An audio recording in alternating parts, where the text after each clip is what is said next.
There he is. There's the man, Ronan Noone. Ladies and gentlemen, Ronan, with the support of Dale and Renata, if you guys could just shout out, are you guys here too? Dale Hello, and Hi, Renata everybody. Renata Townsend. E. and Dale Dale Smith. Smith. Wonderful. Thank you both so much. Everyone has seen Dale and Renata at our past PDs. I'm going to read Ronan's bio and then turn it over to Ronan and Dale and Renata, uh, keeping in the spirit of voice that we've been focusing on the last couple of years. Ronan is a Irish playwright who's got his own specific lens, which I'd love to share with you guys. Ronan believes in playing with a myriad of elements to find the right way to tell a good story, a necessary story that tells us who we are, where we've been, and where we're going. He believes in stories that resonate beyond the theater's door and that add ideas to the national conversation. I'll put international at this point. He believes in the playwright as a thinker traveling in the direction of their fear. His play, The Smuggler, won the Best Playwright Award on the first Irish Festival of New York in January 2019. His second, Girl, Thirst, was the inaugural winner of the Association of Theater in Higher Education in 2015 for excellence in playwriting, and an Edgerton Award winner in 2014. Additional plays include The Atheist, Brendan, Scenes from an Adultery, The Lepers of Baal Based, The Blown of Baal Gal, The Gigolo of Baal Breg, The Compass Rose, Little Black Dress, and A Small Death. His full-length and one-act plays are published by Samuel French, Smith and Krause, Baker's Plays, and Dramatist Play Service. Ronan and I were first introduced through a colleague at Smith and Krause. In fact, many of you received his his new book. It just came out. You got them actually advanced copies in November. Secrets of Playwriting, 36 Lessons and Exercises for the Classroom. For those of you that did not get a copy, I think we still have some left over, which we'll give out in June. So without further ado, I'm going to turn it over to Ronan, the support of Dale Renata. If you have questions, throw them in the chat. Ronan, welcome. Thank you. Hope you can hear my sound okay. Yep.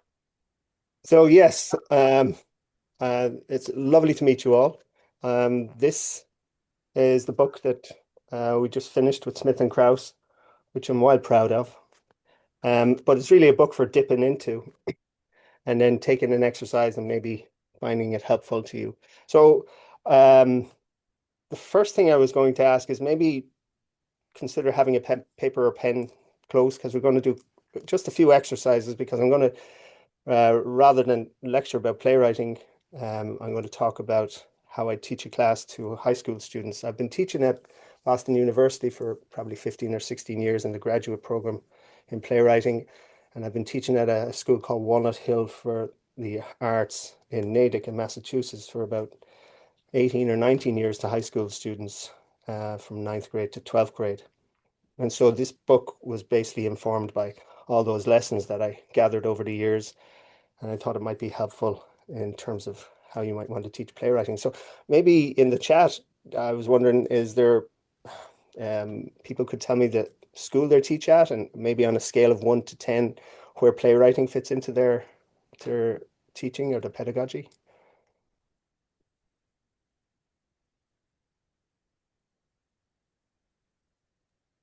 As that's happening, Ronan, I should note to you that we are videotaping, video recording this session, just so you know. Thank you.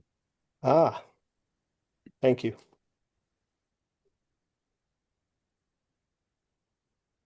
I could see the playwriting is number one for me and my students, 6 to 12 in Queens and 6 to 12 in the Bronx. That's fantastic. Ninth grade, playwriting third grade. I haven't hit the third grade and fourth and fifth grade or elementary school or middle school really. But maybe some of these exercises that I talk about throughout this um, seminar might be helpful. So that's why I'm thinking maybe some of you will find some things familiar and you'll say, I don't need that. And some of you might find some tips or exercises that might be helpful that you'll be able to bring into your classroom and use. And those of you who might be playwrights themselves, maybe there's something in here that will inspire you to continue with the plays that you've written. I would imagine anyone who's teaching playwriting also has a kind of love for writing plays as well. Anybody involved in theatre always comes along to tell a story. So one of the first things I do when I have the whirlwind of teenagers coming into the classroom, and usually they're coming in from so many other classes, I have to kind of calm them down.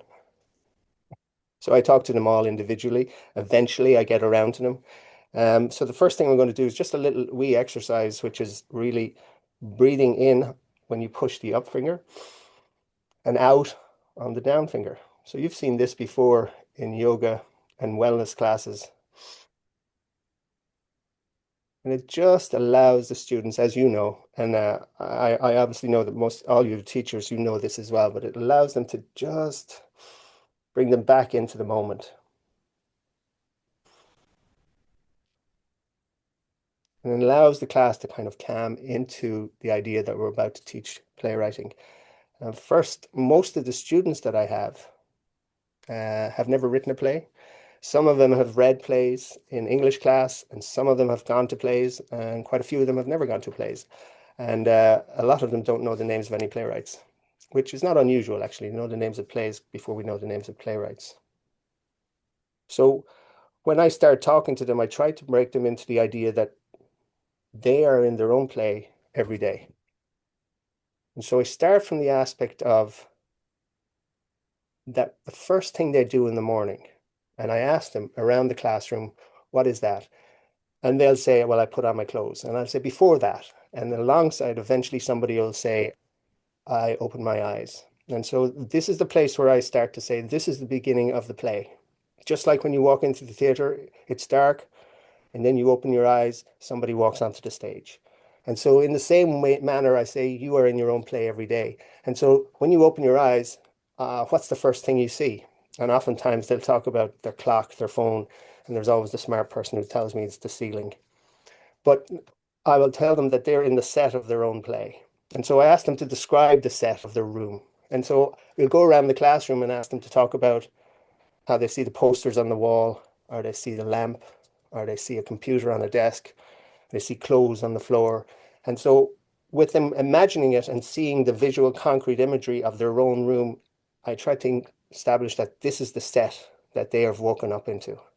And the deus ex machina that I look at is the gods in the machine that actually are creating sound. And what is the first sound that they hear? And so that sound oftentimes might be an alarm, or it might be someone shouting outside in the kitchen, or it might be a bird outside. And so you get these various elements that they bring into it.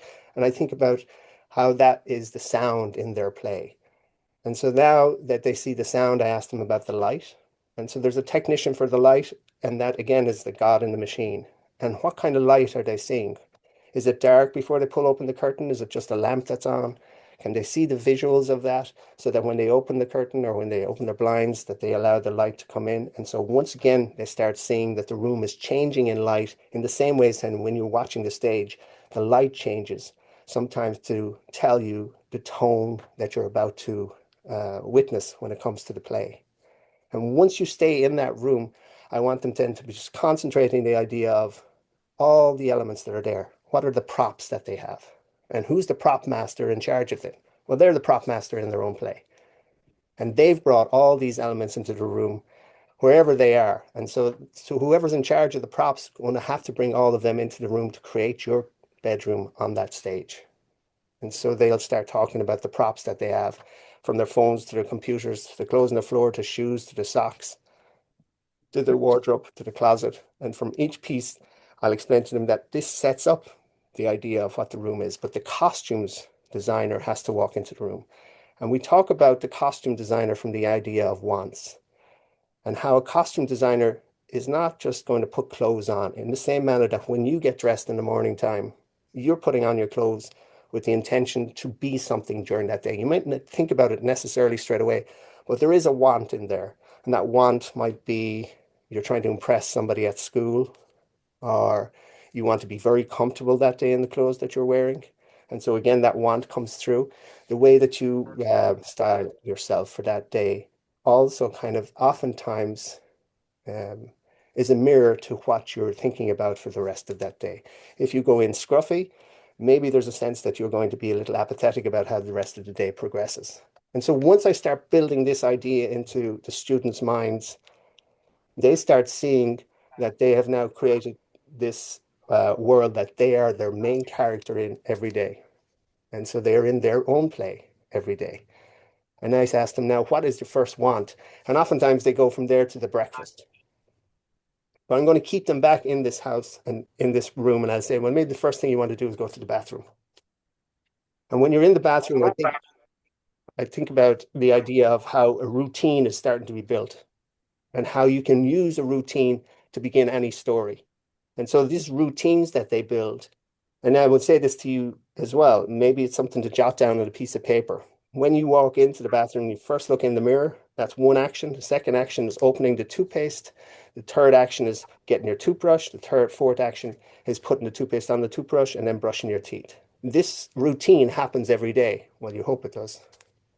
But you can find any routine within that in terms of how you go through your day, and you can break down each one of these routines. So if you think about a routine that you, as teachers and students, if there are students here too, what routine they might do the first thing they do in the morning time. And then within that routine, if you just jot down 4 actions, if somebody is just following through with paper and pen or on their notes app or whatever, and you start seeing those 4 actions that you go through, you break up the last action and add a surprise. And suddenly the routine now opens it up to a story. So you can add a surprise now if you're actually following along here and just writing down a routine that you might have in your bedroom or in your bathroom or in the hallway. And that surprise might be, if you're looking in the mirror, a vampire pops up. So now, if there's a vampire looking at you in the mirror, this begins a story, or at least it breaks your routine. So now you know you're writing a horror, possibly. And that tone is dictated then by the horror, so that the words and the vocabulary you're going to use. And I would ask the students then oftentimes to start thinking about the vocabulary that they'll start using for horror. So I'd ask them just to look at words that they might use in a horror situation. And then I'd ask them to maybe look up tropes of a horror situation. And each time they look up the tropes and they look up the horrors, I'd ask them around the room to just throw out the words at us. And they're just thinking about it in terms of vampires. So you might think of Let the Right One In, or some vampire play as well, that Dracula as well, where you can start seeing how these words then become part of the story that you're somewhat familiar with, and how those words then become part of the vocabulary and tone of that play. You can also think about it, it's not a vampire. What if it's an angel that pops up behind you? And suddenly now you have an angel in your play that you didn't expect, that has broken your routine. And so your routine now opens up a story for you. And what's that angel going to do? Well, maybe it becomes Angels in America. And so you suddenly have a way of thinking about how breaking routines in your day and adding a surprise into the routine can set the genre in place, or can open a story for you, but it certainly sets the tone of the vocabulary. You maybe have a squirrel jump onto your shoulder, and now you have a comedy. And again, I just open it up to the idea of what tropes would you find in comedy. And they'd start coming back to me, the students, with, slipping on a banana, rude noises, malaprops, miscommunications. And so they start bringing this up, and we'd write them on the board, and they'd start understanding straight away that all these tropes that they use could be something they might want to use in a play. So when they're running out of steam in terms of their ideas, they can now look back at the tropes that they've written down and think, oh, here's a situation where I could use one of these tropes. And the same with the vocabulary. Misspellings might be part of the way of looking at a word and how it's pronounced and how you could get comedy from it. And then we'd write down some words that might be good for misspelling. And so this is another way of opening it up, breaking a routine, setting a genre, and suddenly opening a play. Out of the room, out of the toilet, into the hallway. And here's just a quick exercise. I'm just going to give you 2 minutes in terms of silence, so you don't hear me droning on all the time.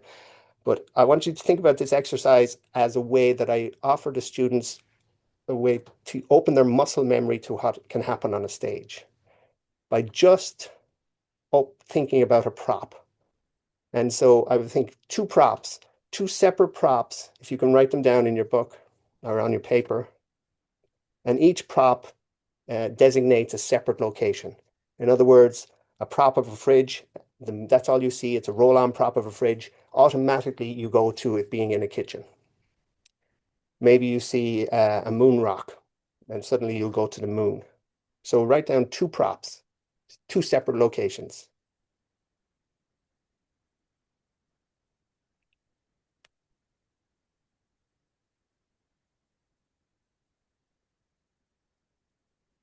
And once it starts opening your mind to the idea of a prop bringing you to a location, you see the concrete imagery around that prop. Now, two more props that I would suggest continuing this exercise is two more separate props that can tell me the time period. So if you write a guillotine, I'm thinking I'm in 18th century France. And so if you write those two props as well, and you think about the exact time period, maybe it's an iPhone, and you think the original iPhone, it might be there, you think it's 2007. Or maybe cheese slices. When did cheese slices become into being? I remember in Ireland, I think cheese slices came in the 1980s. So now that you have uh, two props that designate two different locations, and you have two props that designate two different time periods, I would ask the students to think about dialogue. And this is where I break into the idea of let's move it into the kitchen. Now keep those two props and those two locations and time periods separate for a minute. And I'm just going to take you out of the hallway and into the kitchen of the house that you are in. And I'll use the props and the locations as a way to expand into dialogue in a minute. And this is how I kind of work my way into explaining to the students that they are, as I keep repeating, in their own play every day. And so when we're in the kitchen, I would say to them, can you imagine the people that are there around you? That's an ensemble. So maybe mothers and fathers and grandfathers and grandparents and uncles and aunts and sisters and brothers. Maybe there's a stranger in the house, but they're all in the kitchen, and every one of those people have their own want. The large want that you have for this day is to get to school, or maybe for some of you to avoid getting to school totally. But it's a Um, want. Ronan, we have a really interesting question here in the chat. Someone was saying, at what age do you think that students are able to start contextualizing props in terms of being in a concept of time? In my mind, I think you can get them in middle school. I would imagine you can get them in fourth grade too. If they take something out of their bag and just ask them when did they think it came from, where did they think it came from, what time period maybe it came from, or just the idea of holding it and seeing it as a prop. Before they'd see it as just a useful, their water bottle, the pencil, the paper, even the book that they're reading. Good Night Moon. Every one of them has probably gone through that, and their parents have told them that they read it when they were a child. Like in a way, you just kind of keep opening it up to the idea that there's history in every item that they're holding. And maybe you just have to guide them in that sense.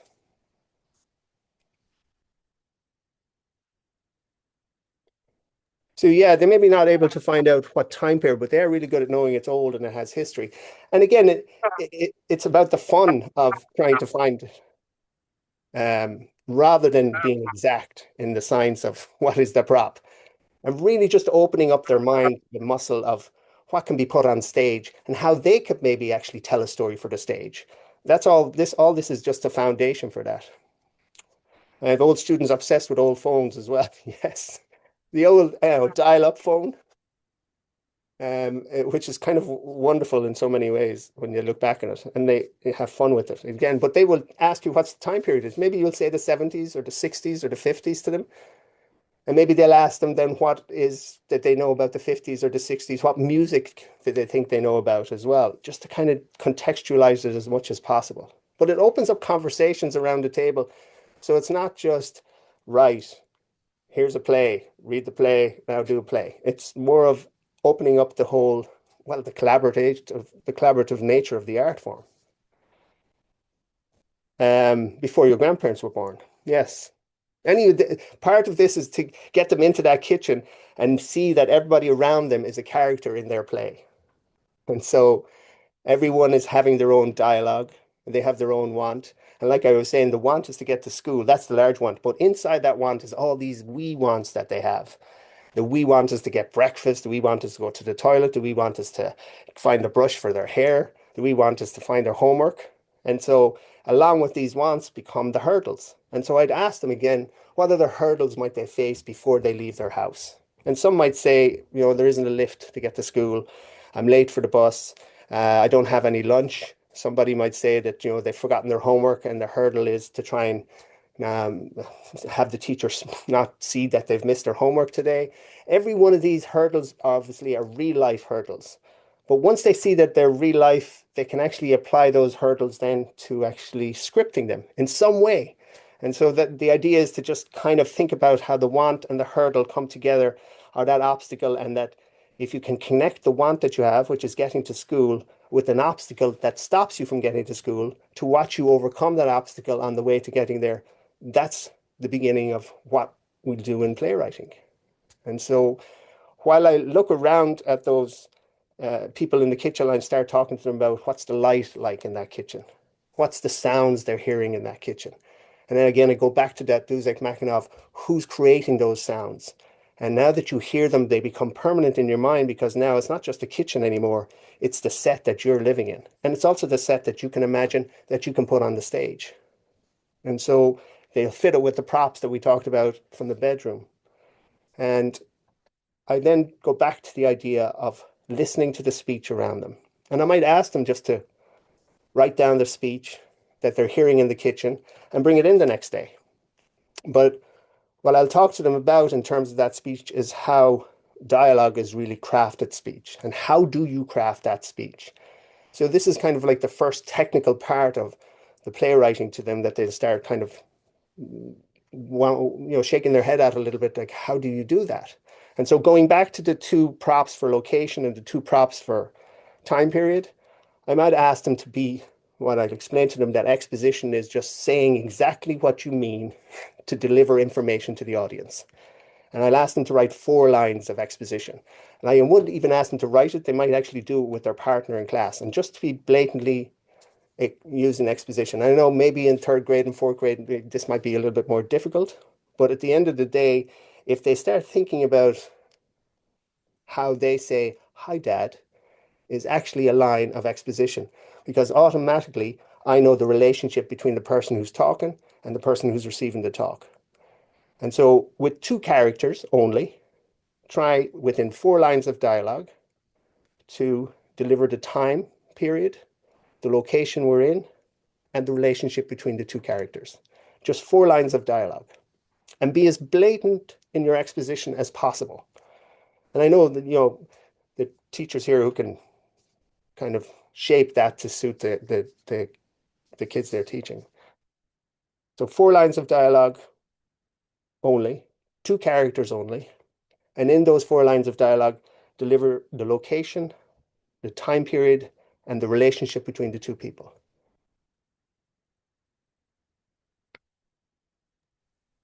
Um, so Ronan, I'm wondering, we all have certain students that would jump into this and just be all over it. But then we have some that are so intimidated by the blank page that in going back to what you were saying, you look in the mirror and there's a surprise. Do Right. you ever provide, like, if a student is shutting down, would you ever tell them what the surprise is? Just say, okay, you know what? Here's a bowl, draw your surprise. And you have some like vampire, angel, those kind of things on paper just to give them a jump start. Absolutely. Or if I find a prop in the classroom, a card, a picture, anything there, and I'll say, what if this appeared? And they may be more confused about it. I'm not expecting the penny to drop automatically with them. It's really play. That's what I'm trying to get them to think about. But you're right. Absolutely. I encourage and kind of direct them in a particular way. And some students may shut down in terms of this too. But as they see other students starting to share their work, that might open them up, because within that room, it's kind of like we're in this class together. And the sharing of work suddenly opens up other students to the idea of how, oh, okay, that's a good way of thinking about it. Maybe that prop will work for me. And also, if you know your students well enough, you also know some of the things they like in life, and uh, some of their favorite things, let's put it that way. And maybe you can direct them towards their favorite things as a way of opening a story. So if you look at the idea of the dialogue, so you think of something like, again, the exposition is blatant and allow two students to do it together.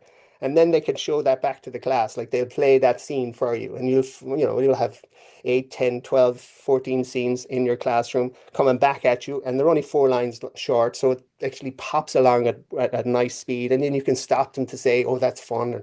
And that was enjoyable. Or maybe I wasn't quite sure of the time period that you were talking about. Is there another way we could pull? Is there some other prop we could use for that time period? And so this is again is just little examples of trying to engage them with the process of beginning to write a play, or also to read a play and have fun reading a play. So in that case of the dialogue, it might be, "Hi, Dad. What are you doing in the kitchen, son? I was getting the cheese slices that we just got. Did you see these? Oh, make me a sandwich from the cheese slices." So suddenly you have a time period on cheese slices, you have the dad and son relationship, and what is the prop? The location is the kitchen, which you blatantly said, right? So again, the idea is as you progress with this um, exercise, you can ask them to see how they can hide the exposition. Now, this might be more of later in middle school and into high school, where you can actually ask them to just excise words or excise lines, so it becomes much more available in terms of crafting the dialogue and telling them how the geography of the sentence can be manipulated by the way you write. And once they think about a sentence as geography, then they can pull out words and they create their own little maps and their own little countries of a sentence. So that's another exercise that pulls on from that 4 lines of dialogue. So from the 4 lines of dialogue, and the kitchen that they saw the ensemble and all the characters and the way they've moved from the bedroom to the hallway, from the routines that they're breaking into the crafting of dialogue, I take them outside. And the first thing I think about when I take them outside is, what's it look like? So, and this again is something that's obvious to all you teachers as well, but it's not obvious to the students. So I ask you, what's the longitude and latitude that you are in right now? Maybe you want to just Google that. And so, Dale, maybe you'll open up by just reading that opening page of Our Town. Sure. And for I, visual people, I will link our town into the chat if you'd like to read along while Dale is reading for us. that would actually be very helpful because I opened the last one, but I didn't open the first one. Great. So our town is now linked. And Dale, I'm going to pin you. Where are you? I promise I'm here. There you are. Okay. All right. So Ronan, you just want me to read the stage manager's speech? Yeah, just down to down to the jail in the basement. Okay. This play is called Our Town. It was written by Thornton Wilder, produced and directed by A. In it, you will see Miss C, Miss D, Miss E, Mr. F, Mr. G, Mr. H, and many others. The name of the town is Grover's Corners, New Hampshire, just across the Massachusetts line. Latitude 42 degrees, 40 minutes. Longitude 70 degrees, 37 minutes. The first act shows a day in our town. The day is May 7th, 1901. The time is just before dawn. The sky is beginning to show some streaks of light over the east there, behind their mountain. The morning star always gets wonderful bright the minute before it has to go, doesn't it? Well, I'd better show you how the town lies. Up here is Main Street. Way back is the railway station. Trucks go that way. Polish town across the tracks, and some Canuck families. Over there is the Congregational Church. Across the street's the Presbyterian. Methodist and Unitarian are over there. Baptist is down in the hollow by the river. Catholic Church is over beyond the tracks. Here's the town hall and post office combined. Jail's in the basement. So you'll notice Every one of you know this speech. You've heard it since probably middle school yourself, all the way through. And after a while, maybe there's some of you who are like, oh, not our town. And some of you are like, I love our town. But the great thing about the opening of this is it's so accessible for every student. And if you have students coming from all parts of town and from different suburbs, or they're coming from different locations, every one of them can only tell they're our town. And so when I ask you to think about the longitude and latitude, I ask the students the exact same thing. What is the longitude and latitude of where you come from? And then I ask them to start thinking about the shops or stores that they have around them. I start thinking about the street, ask them to start thinking about. So now we've moved from the bedroom to the hallway to the kitchen to the actual location of the place that they live in. And once they start seeing the streets, I ask them the names of the streets. And just, like myself, I don't know the names of the streets. And so maybe that's fine. But now they're aware of the streets in their town, but they also are aware of where the church is. Maybe they can't tell the difference between a Presbyterian or a Catholic or Episcopalian church or any other church place of worship. And maybe they can, but allowing them to start seeing it that way and then to put it on paper becomes really an interesting exercise in them being able to talk about the place that they grew up in. And when they can share that with each other, it's amazing how well it bonds the class, because some of them come from the same area and actually see the town from a different place. And so oftentimes, and this is part of what you're probably hearing here, these are like 4, 5, 6, 7 classes that I would bunch in that I'm trying to kind of deliver to you in half hour to 40 minutes. But I would ask the students to go away, and then they would come back the next day with their 1 to 2 page Our Town example. And instead of actually reading from their Our Town example, I have a tendency to see if they can start seeing if they can stand on their own feet and just deliver it to the class improv style, remembering what they had written down. Of course, they're going to get very nervous. Some of them don't want to do it, and that's fine too. Some of them might just read it. But when I give them that performance aspect of trying to deliver what's going on in our town, I can say to them, look, you are now telling us that play. You're using this template, but you don't have to use this archaic language. You don't have to have anachronisms in here, but you can use your own language and allow yourself to just explain it with your ellipses, your pauses, your ums and your ahs, and deliver it to the class. And so it's not just an exercise in playwriting, it actually allows the class to bond in a way that becomes really helpful um, in terms of knowing each other and where they're from.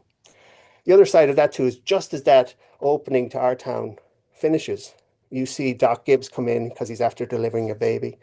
In the same manner, I can also talk about how many maybe have a nurse that's just working the night shift, or a doctor that's worked the night shift that comes home having delivered a baby or having gone through something in the hospital. And as you're getting up and leaving, they're coming in, and you can talk about that scene because you might read to that scene. And so here we are now introducing them to events that are breaking, not just the monologue, but breaking their day. So they can say how they can break events. And so oftentimes, out of the monologue for Our Town, which is only a page, and just allowing them to see the sun and actually just describe the streets.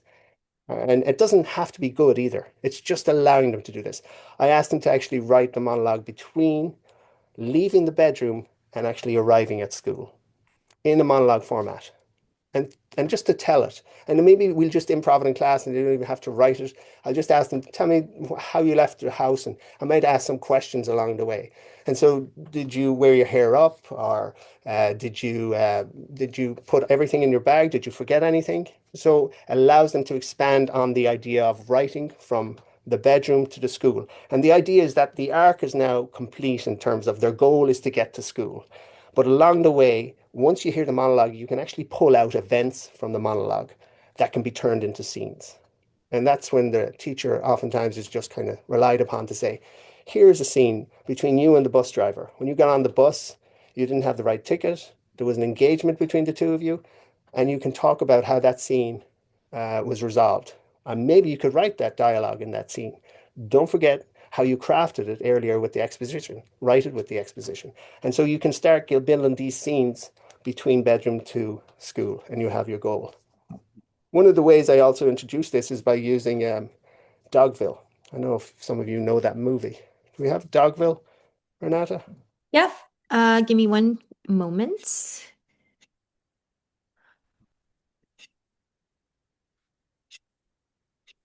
All right, I'm going to And share my screen. Ronan just giving you a time check of about 25 minutes. Okay, thank you. All right, is everyone able to see this? Ronan, let me know when you want me to play it. Play away. All right.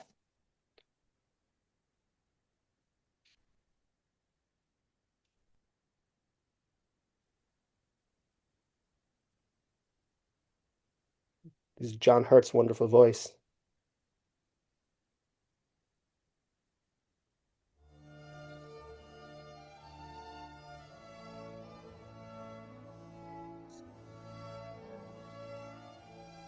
This is the sad tale of the township of Dogville.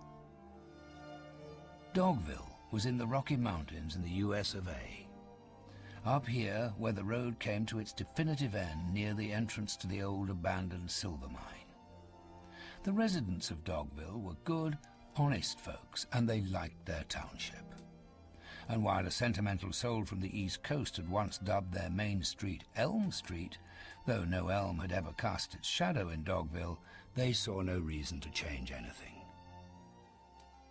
Most of the buildings were pretty wretched, more like shacks, frankly. The house in which Tom lived was the best, though, and in good times might almost have passed for presentable. That afternoon the radio was playing softly, for in his dotage Thomas Edison Sr. had developed a weakness for music of the lighter kind. Ladies and gentlemen, the President of the United States. My friend, Tom, do me a favor, will you? The radio? Just because the All right. music's over and you're Renata. never scaring. So again, one of the reasons I kind of opened them up to Dogville, and again, you can feel the spider webs. It's a bit crunchy. It's not cool necessarily, but it is, in a way, it's introducing them to screenwriting and thinking about how their stories actually can be also thought about in terms of movies, which, for want of a better word, is kind of sexy. So in a way, they start thinking about how the writing goes from playwriting also into screenwriting and how they're all so related to each other and how every time they're in their own play, they can see opportunities to turn it into a story. And that story can be turned into a scene, and those scenes can be turned into events, and you can get sequence of events, and you can find climaxes. This kind of grows out of the class from the introduction of opening your eyes all the way through to the goal of reaching school and the events that you have there. And out of that, they say to me, well, what is there in terms of structure? How do I structure a play? And so usually by the end of the semester or the end of the 10 weeks or whatever, we start breaking into 10-minute plays. And the structure that I give them is, and I'd like to just try this. It's a 5-minute exercise, okay? So if you have pen and paper and you just want to roll, again, just allow it to happen, is the first part of the structure is two people are in the dark. That's all you have. And you just write for 2 minutes. Two people are in the dark. That's it. And I'm going to interrupt you in about 2 minutes to add something else to this.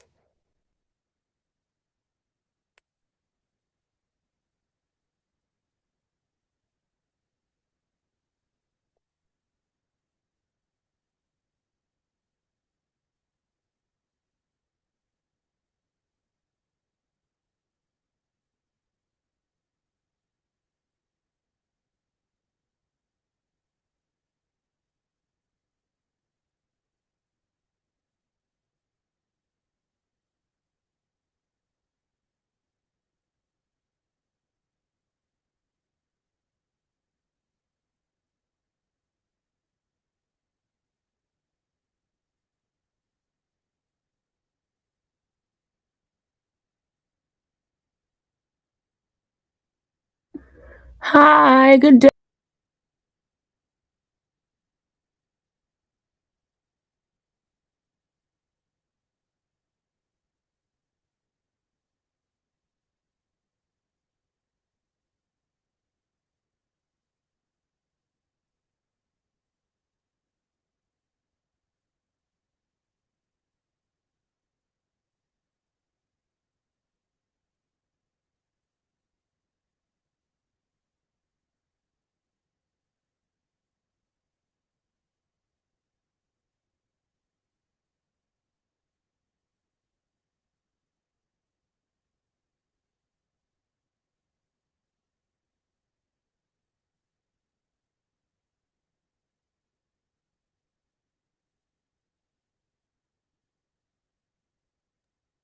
I wrote this.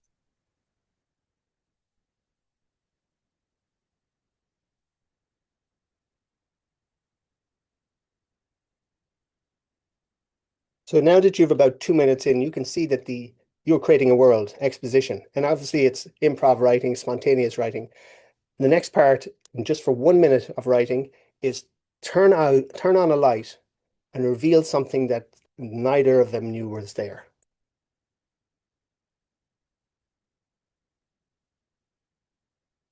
And so you have 1 minute to just turn on a light and reveal something that neither character knew was there.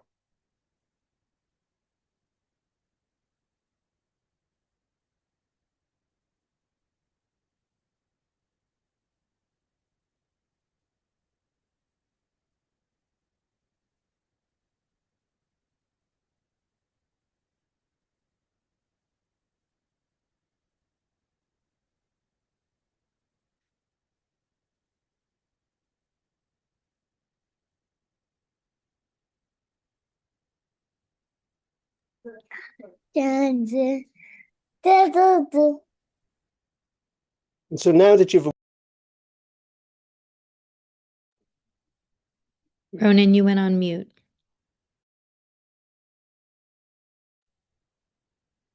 all right, so the next part of it is one character writes a monologue or says a monologue, right? It's just a monologue. And it could be on and about anything that's happening so far in the play, but just write a monologue. You only have 30 seconds anyway, so you're only going to get 2 lines into this monologue.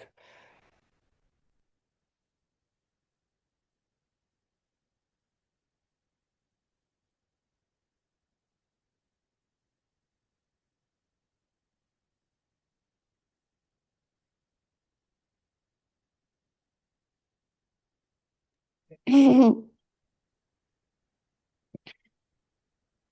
Ronan. Just want to make sure everybody has their audio on mute. Thank you, guys.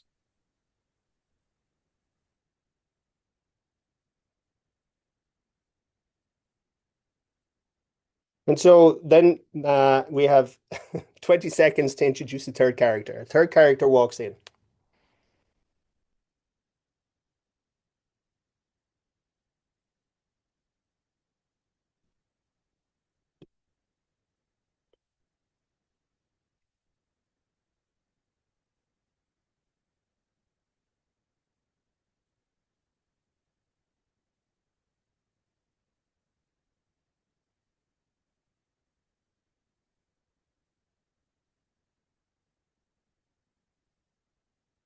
And the final and fifth part of the exercise is you have to get everybody out.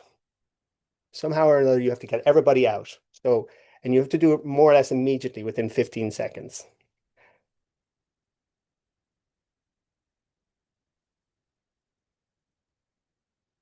Yes, the first prompt was 2 people are in the dark. I'll get to that too, Dale, in terms of that as well. So really what I've just offered to you there was a structure template for writing a play. I think Constance Congdon is actually one of the first people that introduced me to that a long time ago. But one of the aspects of this is obviously it's metaphorical, 2 in the dark in the exercise. Turn on a light and reveal something wasn't there. A monologue happens between characters, introduce the third character, and they all leave. So here's an example of how I want to look at a play like that, that maybe, hopefully, collates everything I've talked about up to this point. So Dale, if we could cast out Andrea's mother.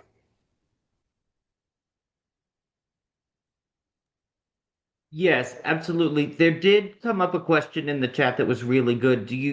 If you have a student that really struggles with writing Yes. and or maybe there's a language barrier or something like that, are there other ways of recording their thoughts besides necessarily pen on paper? Like, have you ever used anything to create to make it more adaptable for students that struggle with the actual writing part? I do, and I saw in the thing, I do allow them to voice memo. So I've got quite a few Asian students, and working with English is more difficult. So I actually asked them to do the exercise in Asian and then translate it back into English. But I was trying to get them to just allowing them to just be comfortable telling a story. It doesn't matter how the language is, it doesn't matter how bad the English is, as much as it's just building them to be able to tell a story. And then maybe I'll ask them to just tell me a story about what happened between getting to school today and arriving in classroom. And just to tell me that story, and I'll pinpoint then in that where, oh, here's a place where you could open the story out a little bit more. Was there a scene between you and that person that you met on the way? And if they are still trying to come to terms with the idea of a scene, I'll tell them that it's just telling a story, just like they would tell a story in the dining hall any day, or any day at the end of the evening. Maybe their mother asked them a question, and that's a story that's there. And so it's just making them to come more and more comfortable with the idea that the story is play, and they do it every day because they are in their own play every day. And so that's one of the ways that I try to do this. I often find that usually it take, you know, 10 weeks of classes, and maybe on the eighth week of class, they're starting to become comfortable with it. But the repetition is happening, and they're soaking in the knowledge in their own way. But I check in regularly on that. Great. So here's what I would like to do. We are going to be reading Andre's Mother for anyone who is not familiar with it. It's only about 2 pages. There are 4 characters. There is Cal, who has a rather big monologue. There is his father, Arthur, his sister, Penny, and then Andre's mother, who does not speak, but whose presence is vital. So what I'm going to ask you to do is down at the bottom, when you go to react, you have the option of raising your hand. So as I say a character name, please just raise your hand, and the first one that I see, I will be happy to pick you. So, is anyone interested in reading the role of Cal?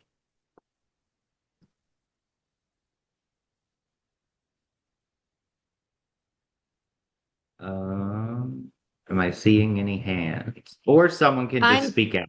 James, seeing Lynn, James. James, All right, great. James Ronald. Croner. Yeah, James Croner, Ronald, Great. Lynn. Yep. All right, so James will read Cal. Can I get someone to read Arthur, his father? I saw I'm Lynn. having. Okay. Lynn Manuel. Lynn. Is that Lynn? Is that you meant, Lynn? All right, Lynn, if you can read Arthur. Yes, that's fine. Yay, Lynn. Yay, James. Great. Can I get someone willing to read Penny? It was Ronald. I saw Ronald. Yep, I see. Can we get Aaron to read? Yes. Great. Uh, And then we just need the, yes. Who am I reading, Dale? You are reading Penny. Gotcha. and who And then is we Ronald reading, Dale? And Ronald, you can just be the presence of Andre's mother. Is Cal's dad called Cal's dad? There's Arthur. Arthur. Is Cal's dad. Thank you. Where's All the right. script? The script is in the chat. So if people want to follow along, let me know if you have trouble, Lynn, and I can redrop it.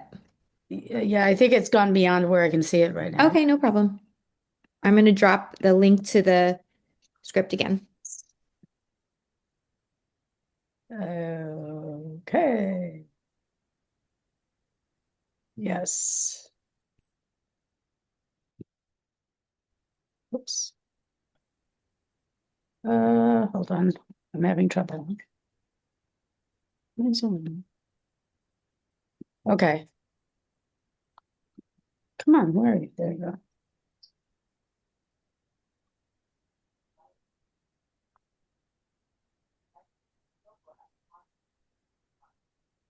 Okay. All right. Is everyone ready? Yes. Great. Just to set the scene, we are in Central Park. 4 people enter carrying white balloons. So as you read it, and I'm going to just interrupt you because I think we won't have enough time to get through it all. I just want you to look at this first page and look at how the location and time period and relationships are all developed really quickly in those first 5, 7, 8 lines, and how the wants become clear. And the inciting event, or let's say the breaking of routine. If you come to the Central Park and you're just walking around, how are we going to break the routine? And the line in this is, what are the balloons? What does the balloons mean? And so you can understand then why they're gathered because of this line. You'll also notice that in most plays, and it's just helpful, a lot of times it's the question at the top of the play that can help you get into it, such as who goes there? And then a ghost breaks the routine and we have Hamlet. Or in many ways, I'm being reductive, but is that you, Willie? And the car crash breaks the routine. And you can start seeing how routines are broken with a question and allows you then again to go back to what I talked about in terms of genre and tone. And again, here you can see the craft and the dialogue. The other thing you will notice too is the two in the dark is how we start this play. A light comes on. This tells us what's going to happen in terms of why we're all gathered. And then there's a monologue, a long monologue that will introduce us to a third person who's invisible. And then they all leave. So if we want to just try it and let's see if that pops out in this.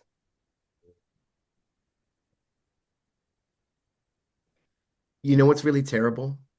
I can't think of anything terrific to say. Goodbye. I love you. I'll miss you. And I'm supposed to be so great with words. What's that over there? Ask your brother. It's a theater, an outdoor theater. They do plays there in the summer, Shakespeare's plays. God, how much he wanted to play Hamlet. It was his greatest dream. I think he would have sold his soul to play it. He would have gone to Timbuktu to have another go at that part. The summer he did it in Boston, he was so happy. Cal, I don't think it's not the time. Later. Your son was the Jews have a word for it. Oh my God. Mensch. I believe it is. And I think I'm using it right. It means warm, solid, real thing. Correct me if I'm wrong. Yeah, fine, Dad, fine. Just quit while you're ahead. I won't say he was like a son to me. Even my son isn't always like a son to me. I mean, in my clumsy way, I'm trying to say how much I liked Andre and how much he helped me to know my own boy, Cal. Cal was always 2 hands full of Andre, and I could talk about anything under the sun with my wife, and there was something in the way, sorry. My son. My wife was very fond of him too. Cal, I don't understand about the balloons.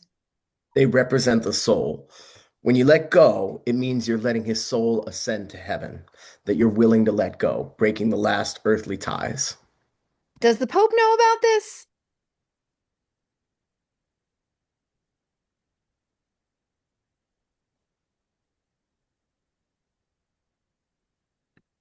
So you can scale down to Andre loved my sense of humor. Listen, you can hear him laughing. So long, you glorious, wonderful. I know what Cal means about words. Man, God forgive me for wishing you were straight every time I laid eyes on you. But if any man was going to have you, I'm glad it was my brother. Look how fast it went up. I bet that means something terrific. Goodbye. Godspeed. Cal? I'm not ready yet. Okay, we'll be over there. Come on, Pop. You can buy your little girl a good humor. They still make good humor. Only now they're called Dove bars and they cost $12. I wish I knew what you were thinking. I think it would help me. You know almost nothing about me, and I only know what Andre told me about you. I always had it in my mind that one day we would be friends, you and me. But if you didn't know about Andre and me, if this hadn't happened, I wonder if he would have ever told you. When he was so sick, I asked him 1,000 times, tell her, she's your mother, she won't mind. But he was so afraid of hurting you and your disapproval. I don't know which was worse. God, how many of us live in this city because we don't want to hurt our mothers and live in mortal terror of their disapproval? We lose ourselves here. Our lives aren't furtive, just our feelings toward people like you are. a city of fugitives from our parents' scorn or heartbreak. Sometimes he'd seem a little down, and I'd say, "What's the matter, babe?" And this funny, sweet, sad smile would cross his face, and he'd say, "Just a little homesick, Cal, just a little bit." I always accused him of being a country boy, just playing at being a hotshot, sophisticated New Yorker. It's bullshit. It's all bullshit. Do you remember the comic strip Little Lulu? Her mother had no name. She was so remote, so formidable to all the children. She was just Lulu's mother. "Hello, Lulu's mother," Lulu's friends would say. She was almost anonymous in her remoteness. You remind me of her, Andre's mother. Let me answer the questions you can't ask, and then I'll leave you alone, and you won't ever have to see me again. Andre died of AIDS. I don't know how he got it. I tested negative. He died bravely. You would have been proud of him. The only thing that frightened him was you. I'll have everything that was his sent to you. I'll pay for it. There isn't much. You should have come up the summer he played Hamlet. He was magnificent. Yes, I'm bitter. I'm bitter I've lost him. I'm bitter what's happening. I'm bitter even now after all this. I can't reach you. I'm beginning to feel your disapproval, and it's making me ill. Sorry, old friend, I blew it. Good night, sweet prince, and flights of angels sing thee to thy rest. Goodbye, Andre's mother. He goes, and Andre's mother stands alone holding her white balloon. Her lip trembles. She looks on the verge of breaking down. She's about to let go of the balloon. When she pulls it down to her, she looks at it a while before she gently kisses it. She lets go of the balloon. She follows it with her eyes as it rises and rises. The lights are beginning to fade. Andre's eyes are still on the balloon. Blackout. So if you look at the top of that, I know we're coming close to the end of the section, but if you look at the top of that, you'll see how the crafted dialogue was there. What's that over there? Ask your brother. It's a theater. So you've got location and you have also relationships. You also have a prop, which brings in a question straight away. And this again goes back to the idea of props and what do they mean. And you then have the inciting event as such, or how the play has a reason for them to gather. I don't understand about the balloons. Again, a good question to ask so that the rest can be answered so we understand why they're all there. There's the monologue. So the light came on. Then there's the monologue that introduces us to a third character. They don't necessarily have to walk in, but here again, you see how the metaphor plays into that idea of a third character is introduced, and that's Andre. And everybody leaves, apart from the mother at the end, but has that wonderful moment with the balloon where she kisses it and lets it go. And it's a very effective piece. Now, it may be a bit too much for some students and for too older students, but it's another way of looking at that structure. It's another way of looking at that structure that I talked about in terms of two in the dark, and applying that to your students just to have fun with, so that maybe they'll see a way, and at the end the penny might drop later on where they are able to use that structure, crafting their dialogue and looking for ways to break routines to start their stories and begin writing plays in the classroom. So that's all I have, unless there's a few questions left time for. But I really appreciate your time with this. I really appreciate you looking at the book, and hopefully some exercises or tips were very helpful, and you might be able to use them in your classroom. So thank you. Yeah, this is the time where often we would kind of step back and really think about how this can impact everyone's own teaching. I've seen a lot of reflection on that happening in the chat, which is great. And I think what it's really about is just we're all so intimidated by a blank screen or a blank piece of paper, but giving concrete things to connect to, things that the students already know, and letting them see you live a story every day. So how do I love that concept of throw in a surprise as an inciting incident. But inciting incident is a phrase that's kind of highbrow and can turn people off. But a surprise is just so tangible. And using this other language to get the same idea without making it out of reach. I can see this working all the way down to, elementary school. Third graders, fourth graders can definitely be doing this work. So I'm going to throw it back to Peter. But thank you so much. It has been really exciting working with you. And I just want to say, everybody, I put Ronan's website into the chat, and I also a link to his book that's coming out February 3rd, which I believe some of you already have. Ronan, the activities and exercises that you led us through today, can those be found in your book? Yes, all of those are found in the books and links to plays, and I put some of my own plays in there as well that might be accessible to be taught, oftentimes from 9th to 12th grade. Um, but I think the general gist is all there. But yeah, it's all there. So I really appreciate everybody giving me time to actually hear me break down 5 or 6 classes in the space of an hour. I've never done that before. Wonderful. So passing it back over to Peter, who I think is just joining us back. Peter, I'm No, going to pin I've you. been here the whole time, actually. Oh, I think it's a different Yeah, Peter. it was just then. Peter's audio that's he's double devicing. Got it. Yeah. All right. So Peter, Hi, Renata. Thank you so great. much. Everybody, I think you're as inspired as I am. I'm sorry, I can't do the video. I'm communicating to you all from Jerusalem, where my flight was canceled.